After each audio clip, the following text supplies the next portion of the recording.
Shalom Bapak Ibu dan Saudara yang terkasih dalam Tuhan. Salam berjumpa kembali di GKM Menyapa edisi hari ini. Bapak Ibu dan Saudara yang terkasih, izinkan saya untuk mengutip sebuah bagian firman Tuhan untuk setiap kita yang terambil dari dalam Yakobus pasal yang keempat ayat yang ke-15. Demikian bunyinya. Sebenarnya kamu harus berkata, jika Tuhan menghendakinya, kami akan hidup dan berbuat ini dan itu. Bapak Ibu dan Saudara yang terkasih dalam Tuhan, Alkisah ada dua orang petualang yang akan melakukan pendakian Gunung Everest. Seperti umumnya banyak petualang menaklukkan gunung tertinggi dunia ini adalah impian tertinggi dari mereka berdua. Namun mereka ini sebenarnya bukanlah orang-orang yang pertama kali mendaki gunung tersebut. Sudah ada banyak petualang bahkan sebelum mereka yang pernah menaklukkan gunung tersebut.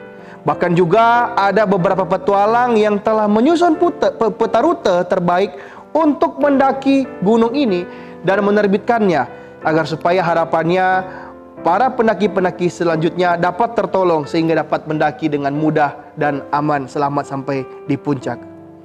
Nah, meskipun demikian saudara, salah satu dari dua petualang ini memberanikan diri untuk nekat mendaki Gunung Everest tanpa mengandalkan peta rute tersebut.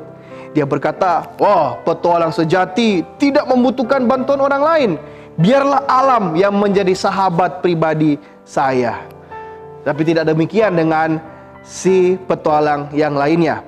Dia tetap menggunakan dan mempelajari baik-baik rute perjalanan yang diterbitkan itu, menuliskan beberapa catatan, mempersiapkan perlengkapan yang sesuai dengan situasi-situasi yang diperkirakan akan terjadi dalam pendakian dan lain-lain sebagainya. Akhirnya tibalah saatnya kedua petualang ini memulai pendakian mereka.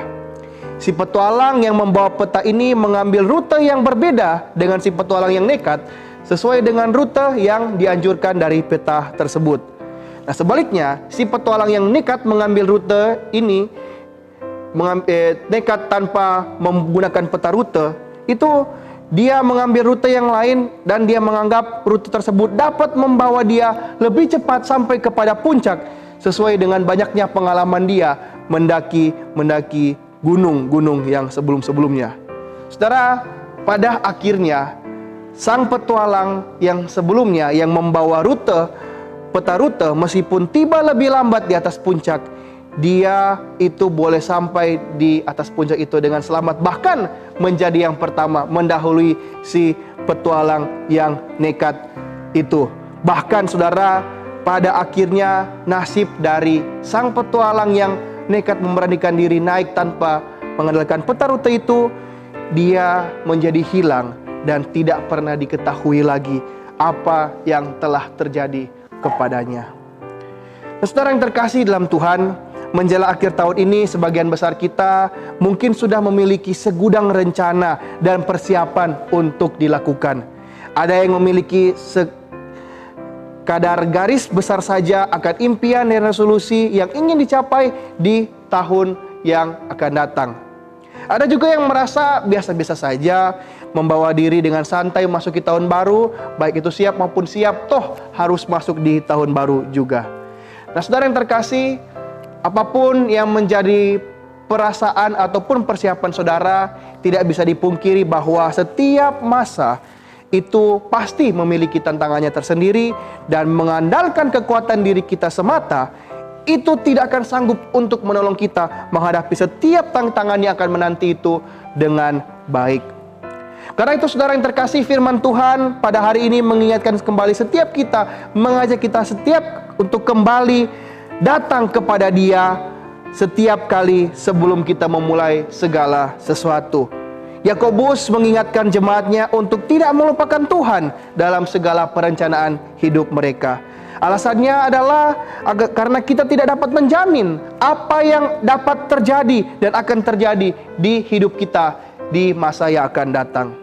Hanya Allah sendirilah penguasa semesta yang hadir baik di masa lalu, masa sekarang maupun masa yang akan datang, yang tahu apa yang akan terjadi dan tahu apa yang terbaik, dan bahkan yang selalu merencanakan rancangan yang terbaik bagi setiap kita.